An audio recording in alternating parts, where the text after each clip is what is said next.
Welcome to another Chef Knives to Go quick look product review. I'm Steve Gamache, and we're checking out a line of knives from Tetsuhiro. This is the Western or Yo-handled AS Gyuto 175mm knife.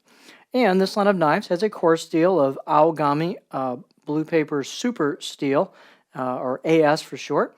And this is a Hitachi reactive carbon steel. The heat treat is about 62 to 63 Rockwell on that core steel, and the construction is a softer stainless steel cladding on each side of that core steel. So the only reactive steel is going to be right at the edge. The weight on this knife is about 164 grams or 4.8 ounces, and the blade length is pretty close to 175, about 7 inches on the edge, and the overall length about 12 inches.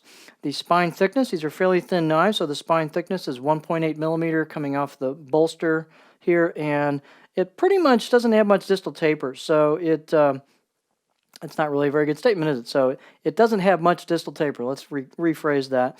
And it holds that almost all the way through until you hit the grind of the knife. So again, not a lot of distal taper. You got a little bit of meat behind the tip. The blade height is 42.7 on this blade. And the handles are black micarta, a little different and maybe just a little bit more bulletproof than the black packawood that you get on a lot of them. So they've chosen black micarta, which is a real almost indestructible handle. Full tang construction. Fit and finish is quite good on the handle into the tang and the rivets and the bolster. Let's take a closer look at this blade. And the fit and finish is really done quite well. The only nitpicky points I'd have would be they haven't really rounded off the spine or the back of the blade, the choil. So those are fairly sharp edges, and you'll probably want to hit those with a little sandpaper. That's not that uncommon. Tetsuhiro DP does that as well, so it's not all that uncommon to see that. These come in R2 versions as well as AS or Aogami Super versions, and the AS versions have a little bit more traditional aesthetic to them. So they've got embossed kanji on them versus screen kanji, and then the cladding line is a little bit more of like a hand ground look to it, with the variation on the wavy edge where the cladding meets the edge. Versus the R2 is a little bit more of a straight line all the way through. Other than that, the geometry is basically the same on these, so performance through food should be virtually identical. You're just talking about core steel differences here. Balance point on this, let's back up just a little bit. Well, actually, let's come back in, sorry. Changed my mind.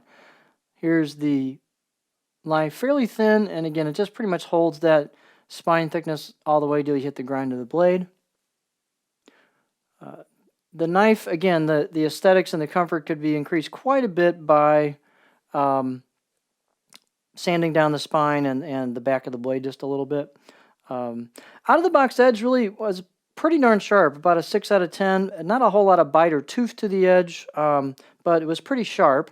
And of course, this will get really sharp if you want to put your own edge on it. But now the box edge really was done pretty consistently on these. And let's see, balance point's going to be a little further back because of the shorter blade, so it's right there kind of on the middle of the bolster. Let's take a look at it on our cutting board. It's a fairly short blade, so you're not going to get a big old long flat spot. This particular one, pretty darn curvy, so you can see there's not really a flat spot there. This is a rocker's dream. So this guy will get pretty high, and you can see a fair amount of belly towards the tip, or top, front third of the blade. So it's got a nice profile. It's smooth. It flows really well into there, but this is a rocker. So if you're looking for a Western or Yo-handled Aogami, a shorter, maybe like a line knife, again, I've got a separate video for that, but this does come in an R2 version as well if you want an all stainless option. These might be a really nice line knife. They're fairly thin at the edge, but not crazy thin, and they should give you a little bit of durability. They are Japanese knives with hard steel, but they're not crazy thin. So there you go. The Tetsuhiro Western or Yo Aogami Super Gyuto 175mm knife.